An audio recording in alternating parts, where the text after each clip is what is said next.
Movie start అవగానే మనకి స్కూల్కి వెళ్తున్న కొంతమంది అమ్మాయిలు చూపిస్తారు. వాళ్ళలో కొంతమంది అమ్మాయిలు సొంత కార్లలో స్కూల్కి వెళ్తుంటే ఇంకొంతమంది బస్సుల్లో వెళ్తూ ఉంటారు. ఇంకొంతమందిని పేరెంట్స్ స్కూటీలో తీసుకొచ్చి దింపుతూ ఉంటారు. ఎందుకంటే ఆ స్కూల్ చాలా పెద్దది, అలాగే చాలా కాస్ట్లీది. అందువల్లే ఆ స్కూల్కి వెళ్ళే అమ్మాయిలు ఎవరు టిఫిన్ బాక్స్ తెచ్చుకోవాల్సిన అవసరం కూడా లేదు.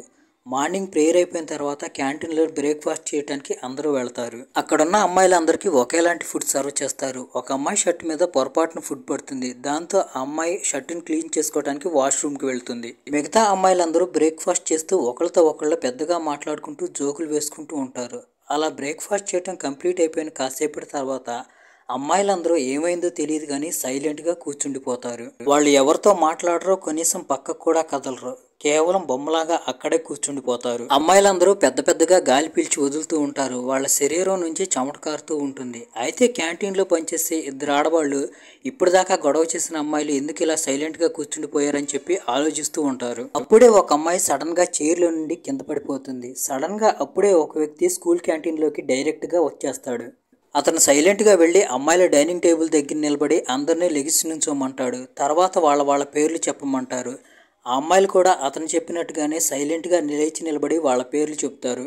ఆ తర్వాత అతను ఆ అమ్మాయిలందరితో నేను మీకేం చెప్తే మీరు అదే చేయాలని అంటాడు. దానికి ఆ అమ్మాయిలందరూ సరే అంటారు. కట్ చేస్తే మనకి క్లాస్ రూమ్లోకి వెళ్తున్న ఇద్దరు టీచర్లను చూపిస్తారు. ఒక టీచర్ క్లాస్ రూమ్లోకి ఎంటర్ అయ్యేసరికి అక్కడ స్టూడెంట్స్ ఎవరు ఉండరు. దాంతో ఆమె డౌట్గా అటు ఇటు చూస్తూ ఉంటుంది. అప్పుడే సడన్గా అద్దంలో నుంచి ఎవరో కింద పడిపోతున్నట్టుగా అనిపిస్తుంది. దాంతో ఆ టీచర్ కిటికీ దగ్గరికి వెళ్ళి చూస్తుంది. కింద ఎవరో పడిపోతారు. భయపడిపోయిన ఆ టీచర్ పరిగెత్తుకుంటూ కిందకు వెళ్తుంది.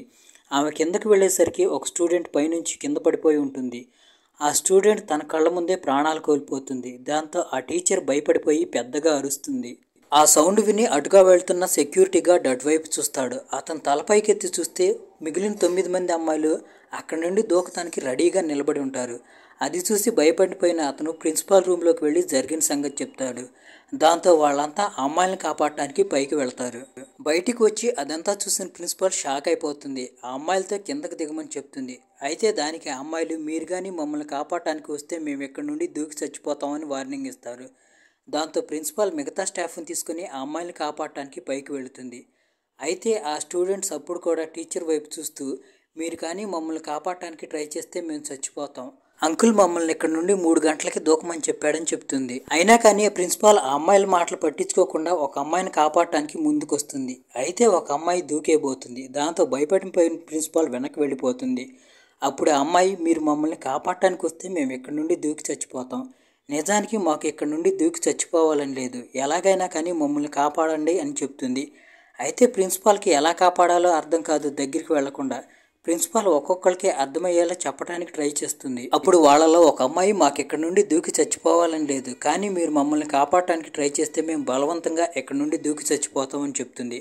అయితే ఆ మాటలు ఏవి పట్టించుకోకుండా అక్కడున్న ఒక సెక్యూరిటీ గార్డ్ ఒక అమ్మాయిని పట్టుకొని కాపాడదామని వెళ్ళి అమ్మాయి కాళ్ళు పట్టుకుంటాడు.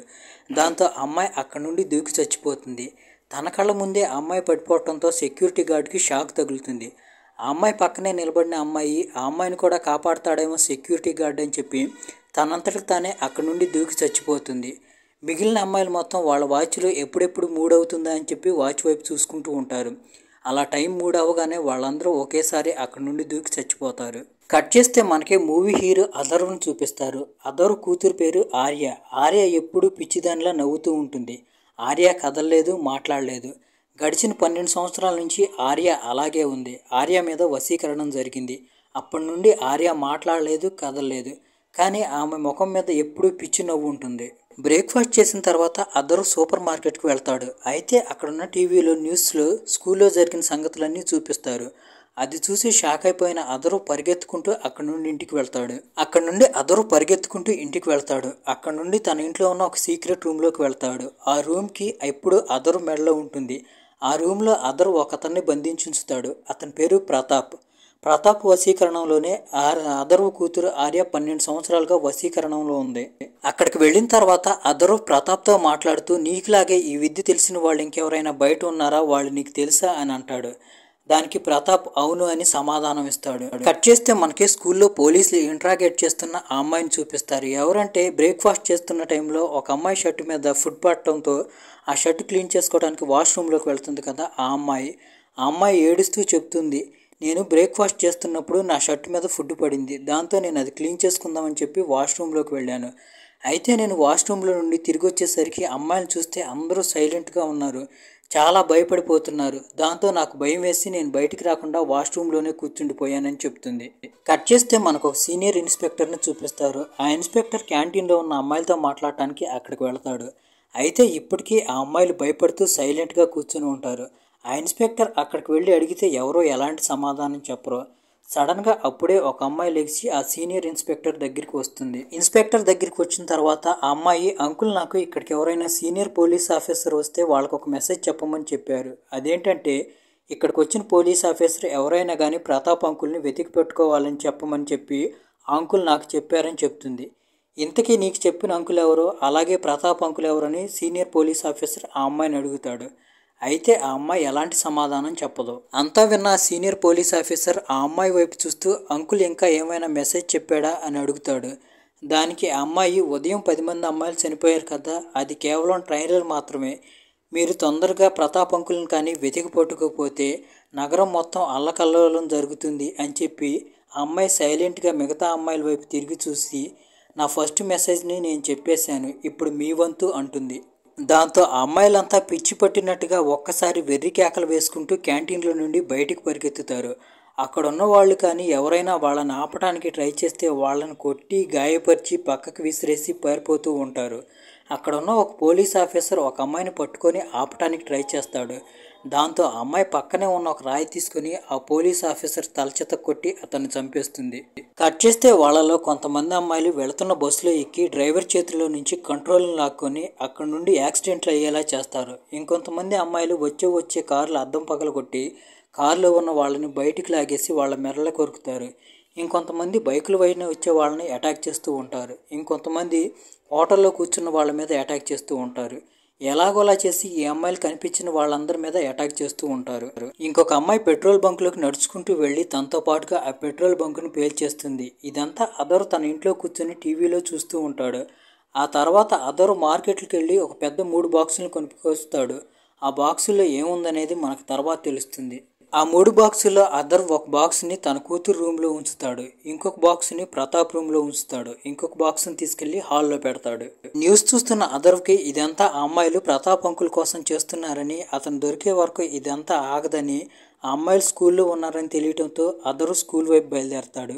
ఇంకోవైపు మనకి స్కూల్లో క్యాంటీన్ సీన్ని చూపిస్తారు. అక్కడ బయట ఉన్న పిల్లల తల్లిదండ్రులు లోపలికి వస్తారు. వచ్చిన వాళ్ళతో పోలీస్ ఆఫీసర్ మాట్లాడుతూ, మీరు అమ్మాయిలు ఎవరితో రూడ్గా బిహేవ్ చేయొద్దు, చాలా ప్రేమగా మాట్లాడండి, ఇలా ఎందుకు చేస్తున్నారో అడగండి అని అంటాడు. అప్పుడే ఆ అమ్మాయి మళ్ళీ ఇన్స్పెక్టర్తో మాట్లాడుతూ, మీకు ఇంకా ఆఖరి 5 నిమిషాలే మిగిలిన్నాయి అని అంటుంది. అప్పుడు ఇన్స్పెక్టర్ ఆ అమ్మాయితో, ఆఖరి 5 నిమిషాల్లో ఏం జరుగుతుంది అని అంటాడు. దానికి ఆ అమ్మాయి, ఇంతకుముందు మీరు ఎప్పుడు ఊహించినంత క్రూరంగా ఆఖరి 5 నిమిషాలు ఉంటాయి అంటాడు. అప్పుడే అధర్వ్ అక్కడికి వస్తాడు.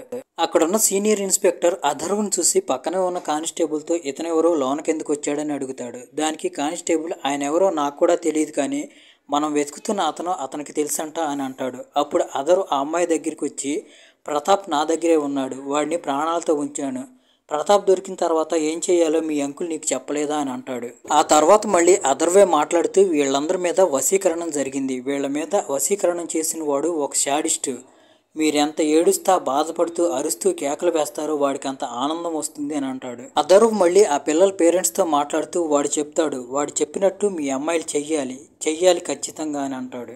అప్పుడు సీనియర్ పోలీస్ ఆఫీసర్ అధర్వ్తో అంటాడు, ఈ అమ్మాయిలు ఇప్పటికే చాలా భయపడిపోయి ఉన్నారు, నువ్వు నీ పిచ్చి మాటలతో ఇంకా భయపెట్టబాకంటాడు. దానికి అధర్వ్ ఎలాంటి ఎక్స్ప్రెషన్ లేకుండా, మీరు ఊహించిన దానికంటే ఎంతో భయంకరమైందని నేను చూశాను, ఎప్పుడో నేను చూసిన దాన్ని కనీసం మీరు ఊహించని కూడా ఊహించలేరని అంటాడు. అప్పుడు పోలీస్ ఆఫీసర్, ఇదంతా నీకు తెలుసా, అయితే ఇదంతా ఎలా ఆపాలో చెప్పు, దాన్ని ఆపుదాం అంటాడు. దానికి అదరు నాకు తెలుసు కానీ మనమెవరమో దాన్ని ఆపలేమని అంటాడు. అప్పుడే ప్రిన్సిపాల్ అక్కడికి వచ్చి ఇదంతా ప్రతాప్ కోసం జరుగుతుంది కదా, వాడు దొరికితే ఇదంతా మామూలైపోతుంది అని అంటుంది. దానికి అదర్వ్ అంటాడు, వాడు నా దగ్గరే ఉన్నాడు, వాడిని నేను బంధించి ఉంచాను, కానీ వీటన్నిటికంటే ముందు ఇవన్నీ చేస్తున్న సైతాన్ గాడిని నేను కలవాలని అంటాడు. దానికి పోలీస్ ఆఫీసర్ అంటాడు, వాడెక్కడున్నాడో ఎక్కడుండి ఇదంతా చేస్తున్నాడో ఎవరికీ తెలియదని అంటాడు. అప్పుడు అదర్వ్ అంటాడు, వాడు ఇక్కడే ఎక్కడో ఉండుంటాడు, వాడి కళ్ళ ముందే అమ్మాయిలందరినీ పెట్టుకుని కంట్రోల్ చేస్తున్నాడని చెప్తాడు. అప్పుడే మనకి ఒకరిని చూపిస్తారు, వాడే ఇదంతా చేస్తూ ఉంటాడు. క్యాంటీన్లో ఒక మూలని చెట్టు పక్కన కూర్చొని ఉంటాడు. వాడు అప్పుడే బయటకు వస్తాడు.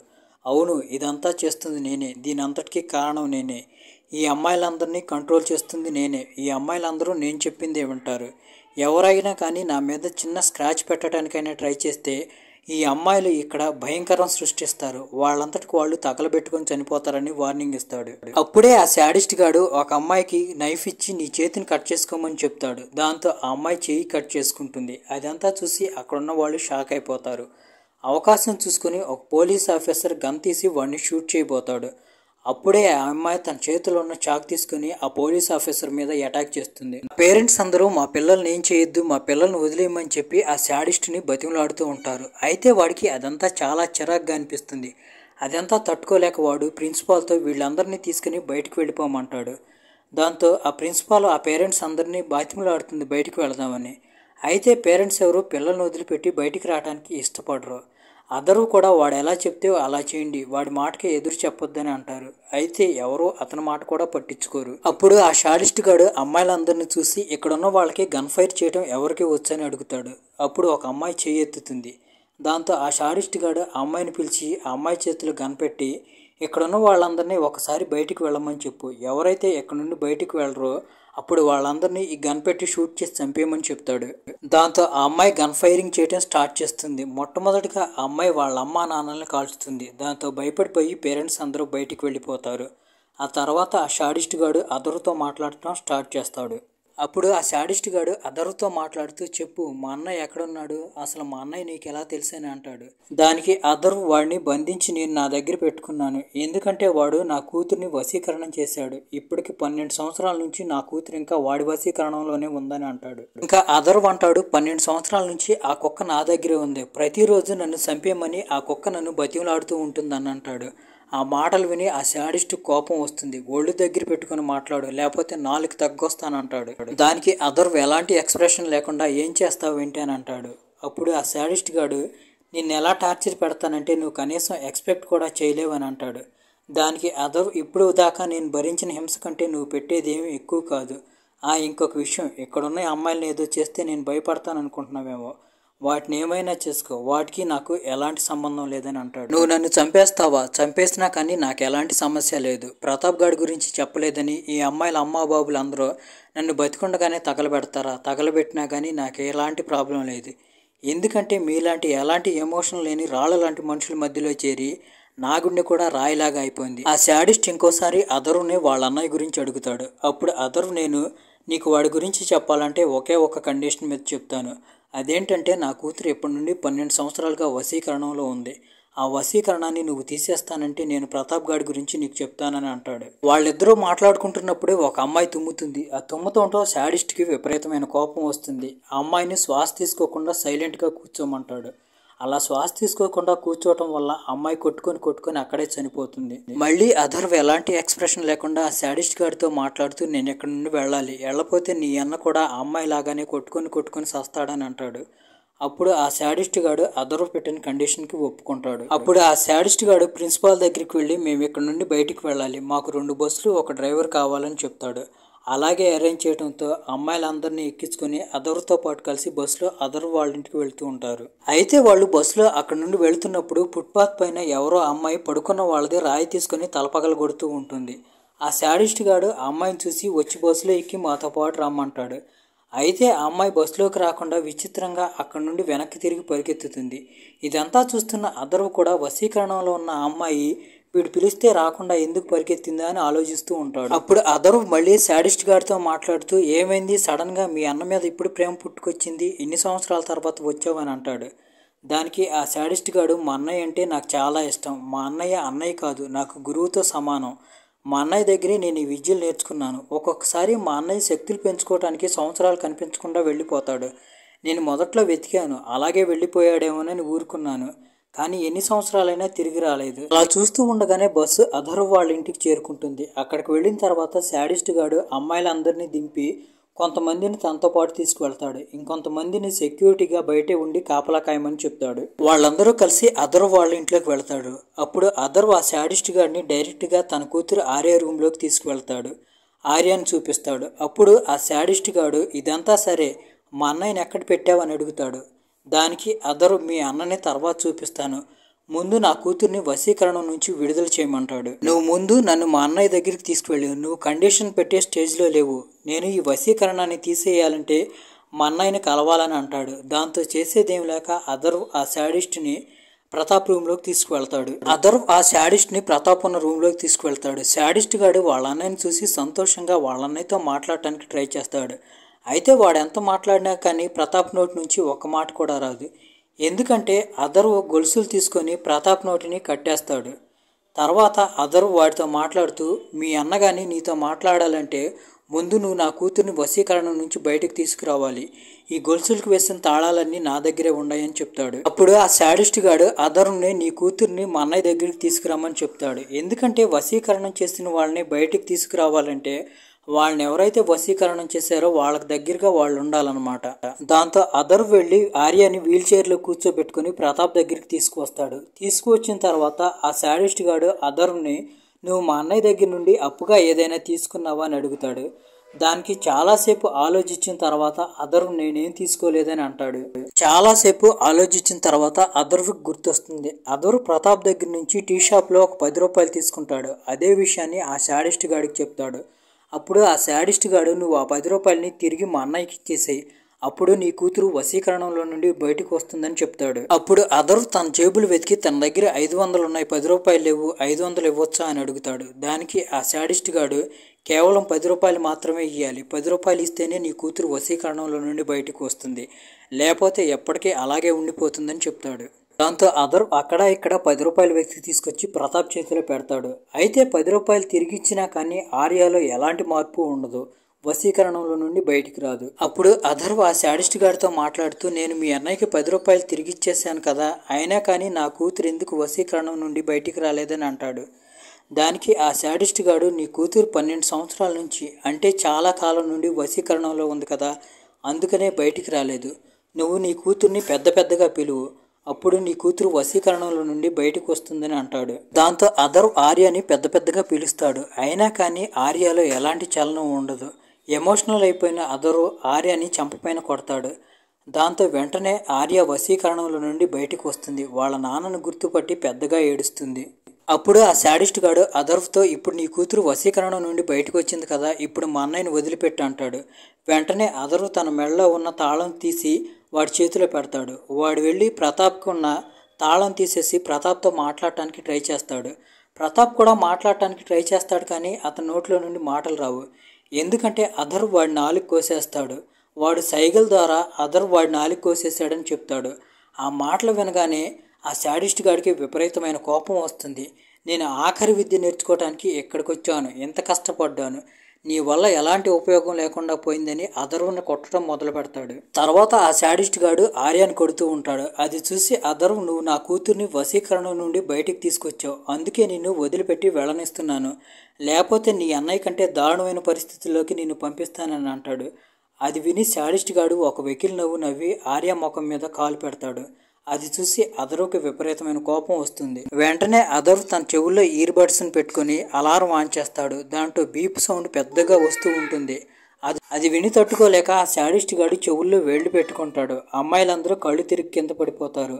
అథర్వ్ అవకాశం చూసుకుని ఆ శాడిస్ట్ గాడి తలపగల కొడతాడు. తర్వాత అథర్వ్ వాడిని కూడా తీసుకువెళ్ళి వాళ్ళ అన్నయ్య దగ్గర కట్టి పడేస్తాడు. వాడిది కూడా నాలికి పీకేస్తాడు. ఇక్కడితో ఈ మూవీ ఎండ్ అయిపోతుంది.